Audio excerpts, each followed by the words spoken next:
South Africa is a movie. We live in a drama. It's a series. I've prepared a short message that I'm going to read that I want to share with South Africans. As South Africans prepare to exercise their constitutional right to peaceful protest, a very hard-won freedom on the 30th of June, I want to assure every citizen that the safety and security of all remains our highest priority. The South African Police Service is fully prepared and focused on ensuring that these demonstrations take place in a safe, secure and orderly environment. Let me be clear. The South African Police Service has no intention of preventing anyone from exercising their democratic right to demonstrate peacefully. Our responsibility is to facilitate the lawful exercise of that right while protecting all participants, other members of the public, as well as property, and maintaining public order. We call on all organizers and participants to work with law enforcement to ensure that the day proceeds peacefully and responsibly. South Africans are engaged in an important conversation about the terms of migration to our republic. That is a conversation that we are also having with the peoples and leaders of our continent. The government is listening and responding to the concerns of our people. An IMC, an interministerial committee, has been established under the leadership of Minister Kuban to strengthen immigration management and border controls. These engagements with our people will continue after the June the 30th to build a consensus on our response as South Africans to illegal immigration in a way which is consistent with our moral values and our constitution.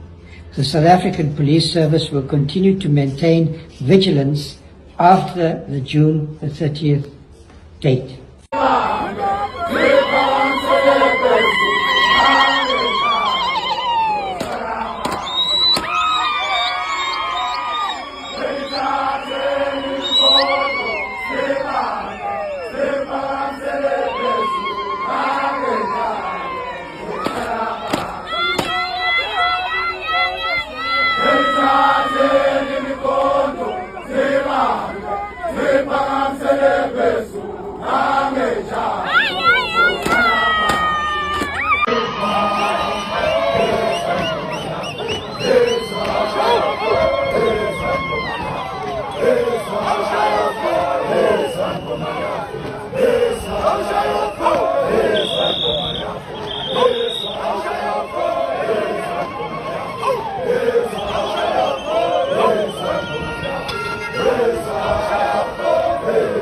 The 30th?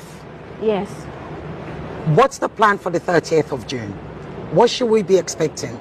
I do wish I could stay till then, but I can't, The 30th of June, once again, it was a date that was announced by Phakelo Motshekga, right? He gave it as a cut-off date for all people who are in the country legally to self-deport and go home. Because our government, when we spoke to them, they said that deportation is very expensive. This is what they said. Deportation is very expensive. We can't afford to deport all these people, and therefore that's why it's taking so long. So I believe that when he said that, it was a motivation for people to go to their country and leave the country, obviously, because they know they're not in the country legally. And then when we saw the dates is like gaining momentum, everyone is talking about it and they're aligning into March and March. Obviously now we're getting worried, like, okay, because what is going on? What is this about the 30th of June that everyone is talking about? So he tried to explain it, to say that it's not an event. It's not a Holocaust like people are trying to make it out to be. It's just a day that we've seen. Well, it's been presented, and the way people have received it is a day of fulcrum. A day when people... I know. Is it not that? No.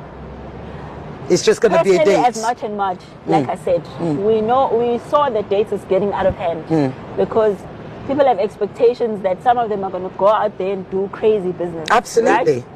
I mean, I've seen videos of somebody sharpening an axe, saying the 30th of June. And the government has warned them against that, right? But what's warning going to do? Whoever I responded know, because honestly, I kind of, you see, that's what I'm trying to say. We didn't announce the 30th of June. We are now trying to just put the situation together, right? So that there's no people running around acting crazy. But at least when we gathered in one place, we can have a march, and there's police and there's security. We can manage that. Are you going to march on the 30th of June? We'll have to. We don't have a choice. Because if we don't march, people are going to start doing crazy things like the one you just said. Right. That's the problem.